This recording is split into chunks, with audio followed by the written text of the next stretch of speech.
যার কাছে ধৈর্য নাই, সহ্য নাই, মেনে নেওয়া নাই, মানিয়ে নেওয়া নাই, তার কাছে কখনো নিয়ামত আসবে না।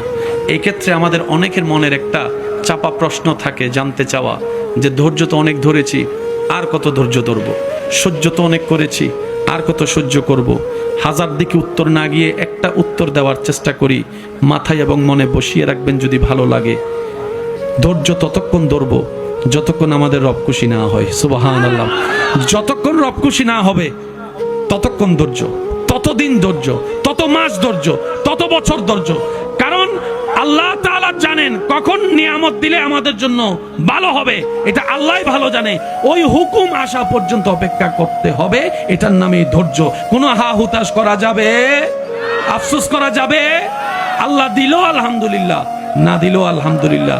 সুখ আপনাকে খুঁজতে হবে না, দেখবেন সুখ আপনার ঘরে নিজে থেকেই চলে আসবে। বলেন সুবহান।